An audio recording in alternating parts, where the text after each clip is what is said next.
Islam terpadu, yaitu SD, SMP dan SMA Al-Hayar. Jadi Al-Hayar ini membagi tiga sekolah, tiga tingkatan SD, tingkatan SMA, dan tingkatan SMP. Semua berbasis Islamiyah. Demikian sekedarnya. Inilah gedung mereka, luar biasa. Permainan siswi kita bersih. Semua tamu harus melapor. Nah, ini buktinya, Pak. Nah, kami juga di dalamnya. Terima kasih. Warahmatullahi wabarakatuh. Alhamdulillah Pak Isman, hari ini kita ketemu langsung sebagai pimpinan tertinggi di SD Islam Al-Hayar. Jadi Pak Idar ini diangkat ini dari tahun berapa Pak Idar? Saya diangkat sebagai kepala sekolah sejak tahun 2017. Wah, luar biasa. Sampai sekarang. Dan alhamdulillah amanah yang diberikan itu kita jalani sesuai dengan apa yang diharapkan oleh pihak yayasan. Alhamdulillah. Seperti itu. Kelihatannya ini sekolah Hatta ini sangat diminati oleh masyarakat, khususnya masyarakat Biringkanaya dan sekitarnya. Kira-kira konsep-konsep bagaimana untuk mencapai visi, misi serta harapan kita ini sehingga terjadi kolaborasi dan keseimbangan peningkatan mutu pendidikan dasar dan pendidikan Islamiyah di sekolahnya Bapak. Silakan. Alhamdulillah Al-Hayar ini sudah berdiri sejak tahun 2004. Dulu namanya masih Al-Akhyar SD Islam Terpadu Al-Akhyar Pondok Madinah. Kemudian berubah menjadi SD Islam Al-Akhyar. Untuk masyarakat yang ada di area Biringkanaya ini sungguh luar biasa terhadap Al-Akhyar, karena visi kami di sini adalah bagaimana unggul dan berakhlak. Itu ya, bagaimana dia unggul, bagaimana menjadi orang yang prestasi, tapi dia juga punya akhlak yang baik, punya prestasi tapi orang yang berakhlak juga. Makanya misi dari Al-Hayar ini kita coba kembangkan terus, bagaimana Al-Hayar kedepannya menjadi yang terbaik dari yang terbaik di Biringkanaya maupun di Makassar. Makanya alhamdulillah minat dari orang tua di daerah Biringkanaya maupun di daerah Maros pun memasukkan anaknya di sini, karena harapan itu kita menginginkan anaknya ada perubahan dari segi akhlak, dari segi mengajinya, dari segi bertutur kata, dari segi pengetahuan, dari segi keterampilan, dari segi pengembangan diri mereka. Itulah harapan-harapan para orang tua. Jadi harapan orang tua itu adalah bagaimana mereka melihat anak-anak mereka itu bisa menjadi lebih baik.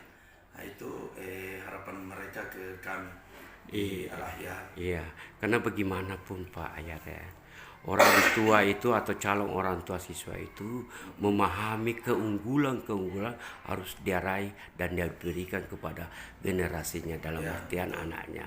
Pertama katakanlah anak yang saleh. Di sekolah Bapak ini kan persoalan anak yang saleh itu kan bagian daripada tanggung jawab kita ya. Bagaimana menciptakan anak yang saleh, anak yang cerdas, anak yang berilmuan, dan anak yang menganut sistem Islam secara sempurna atau kafah. Inilah barangkali harapan orang tua siswa sehingga menyekolahkan di sekolah mana lagi ini namanya? SD Islam Terpadu Al-Akhyar. SD Islam Terpadu Al-Akhyar punya visi yaitu unggul dan berakhlak. Unggul dalam artian persoalan dunia.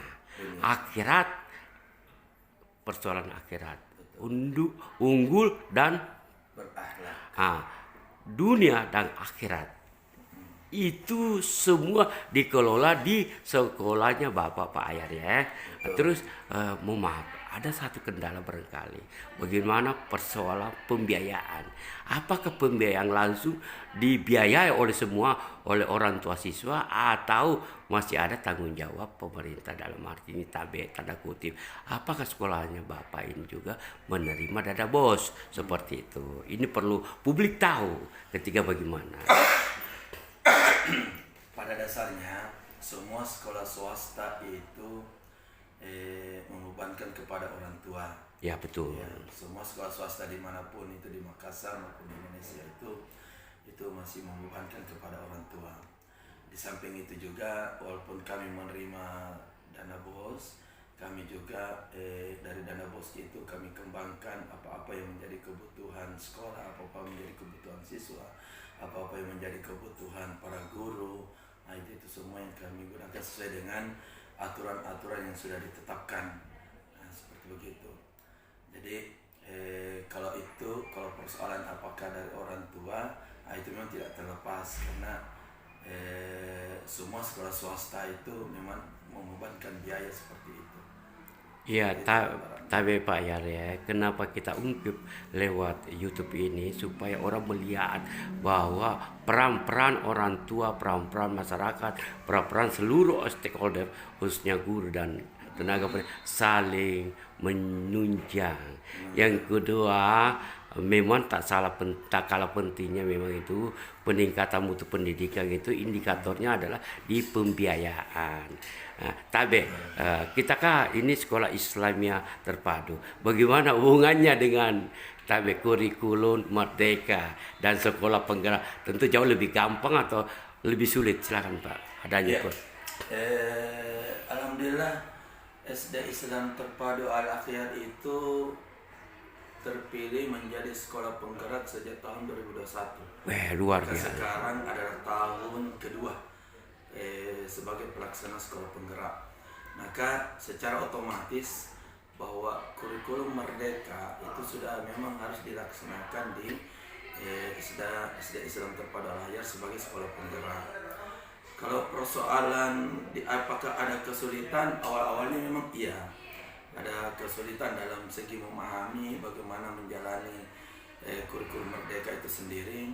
Tapi setelah mendapatkan pengarahan, pelatihan, kemudian bimbingan dari Kemendikbudristek, dari Dinas Pendidikan, dari BBNGP, itu semua bimbingan dari situ, dari teman-teman juga kepala sekolah yang angkatan pertama, dari kolaborasi itulah kita coba kembangkan di sini. Makanya alhamdulillah di tahun kedua ini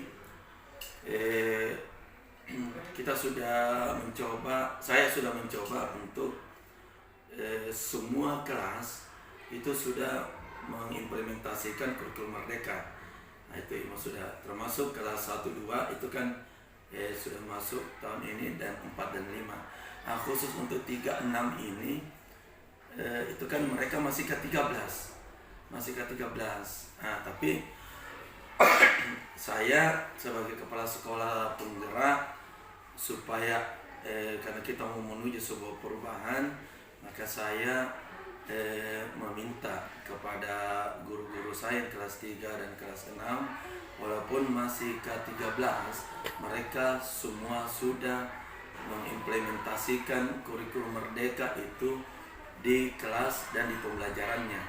Makanya walaupun masih menggunakan K13. Jadi ada guru-guru kalau misalkan dalam konten CP di K13 ada termaktub di CP di kurikulum Merdeka, maka guru bersangkutan membuat semacam modul seperti begitu. Tapi kalau tidak ada, dia boleh membuat perangkat pembelajarannya berupa RPP seperti itu, seperti K13 sebelumnya. Tapi karena kita mau melakukan sebuah perubahan, maka saya sebagai kepala sekolah harus memulai supaya kedepannya di tahun ketiga nanti tidak terlalu repot lagi memberikan pembenahan, memberikan pembinaan kepada guru bagaimana itu tentang kurikulum Merdeka. Makanya kami di sini setiap bulan itu selalu melaksanakan namanya refleksi akhir bulan untuk melihat sampai sejauh mana proses pembelajaran kurikulum Merdeka ini sudah terlaksana dengan baik atau belum. Seperti itu gambarannya. Iya, tapi Pak Ayar ya, tersimak dengan adanya kurikulum Merdeka, dengan adanya nuansa Islamnya. Pada prinsipnya kami sebagai wartawan News Perwadi online melihat tidak ada kendala. Cuma persoalan yang muncul ini, kalau barang itu baru harus kita lakukan sistem sesuai dengan mekanisme. Ada yang jadi luar biasa. Evaluasi setiap bulan itulah indikator keberhasilan kita dalam melaksanakan proses belajar mengajar yang disebut dengan melaksanakan kurikulum Merdeka. Betul. Yang kedua, kurikulum Merdeka kehebatannya itu adalah memberi makna kemerdekaan tetapi dalam bingkai prestasi, Pak ya. Ini yang perlu saya dengarkan dengan Pak Ayar. Bagaimana bingkai prestasi dengan adanya kurikulum Merdeka. Baik, saya perlu memberikan penjelasan khusus untuk di sekolah saya. Iya, betul Pak Ayar ya. Karena konsep di sekolah saya mungkin agak berbeda dengan konsep sekolah yang lain yang sama-sama sekolah penggerak. Tapi konsep saya sebagai sekolah penggerak adalah yang pertama, saya memberikan kebebasan sepenuhnya kepada guru-guru saya, memerdekakan mereka untuk membuat perangkat ajar mereka sendiri. Terserah bagaimana bentuk dan modelnya mereka. Mau satu lembar misalkan perangkat ajarnya, mau 2 lembar, mau 3 lembar, atau mau buat seperti modul dalam model Canva, atau model seperti apa itu yang perangkat pembelajaran yang biasa itu saya serahkan sepenuhnya ke guru. Itu yang pertama. Yang kedua, proses pembelajaran di kelas juga itu saya berikan sepenuhnya ke guru juga untuk bisa bagaimana membuat suasana kelas itu menjadi enak, menjadi menyenangkan, sehingga anak-anak itu juga merasa senang, merasa diri mereka merdeka. Inilah saya belajar dalam proses mencari pengetahuan pun mereka diminta untuk berpikir sendiri, apakah tanpa harus menyalahkan anak apa benar atau tidak. Jawaban mereka itu sudah tidak seperti itu lagi. Jadi intinya adalah antara siswa dan guru itu terjalin sebuah komunikasi, kolaborasi agar perjalanan kurikulum Merdeka ini betul-betul bisa berjalan. Jadi kalau dianggap bahwa apakah merdeka, insya Allah proses pembelajaran di sini kita akan tetap merdeka karena semuanya berjalan dengan konsep dari kurikulum Merdeka. Guru menjadi seorang fasilitator, siswa menjadi seorang yang memiliki pengetahuan tanpa harus dibebani oleh tugas-tugas yang banyak. Nah, seperti itu. Contoh saja misalkan di pembelajaran olahraga. Ada dalam satu hari itu kami memberikan kebebasan ke anak-anak untuk menentukan dia mau olahraganya apa. Nah, seperti itu. Sama dengan misalkan ketika ada anak yang suka bermain bola, ada anak yang suka bermain bulu tangkis, ada anak-anak yang suka bermain karet, anak-anak perempuan, ada juga anak-anak yang suka permainan tradisional di jam-jam olahraga. Maka satu hari itu kita gunakan proses untuk anak-anak mengembangkan dirinya sendiri sebagai kreativitas ya. Betul. Jadi mereka sisa guru yang mengawasi bagaimana konsep-konsepnya mereka, bagaimana mereka memahami tentang permainan mereka yang mereka gemari, merasa mereka bahagia, gembira. Jadi gambarannya seperti itu, sangat sederhana. Ya gitu Pak. Ada lagi satu Pak ya, dengan adanya kurikulum Merdeka, terus sekolah bergerak, tapi ada pesan wali kota Pak dan Ibu Mantu, jagai anak tak. Bagaimana itu menurut Bapak ini? Karena kita ini sekolah Islam terpadu, kita sekolah sudah kurikulum Merdeka, tambah lagi sedikit ya semacam motivasi jagai anak tak. Menurut Bapak sebagai kepala sekolah. Program Pak Wali Pomanto ini adalah program yang sungguh luar biasa. Oh begitu. Karena Ya, untuk pertama kalinya selama saya di Makassar, untuk pertama kalinya saya mendengarkan atau mendapatkan sebuah program Jagai Anata atau istilah jaga anak tak di rumah maupun di sekolah. Nah, itu sebenarnya intinya.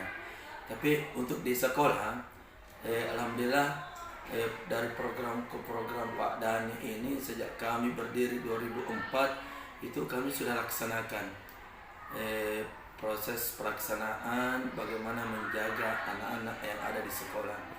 Kami tidak mengizinkan mereka untuk keluar pagar.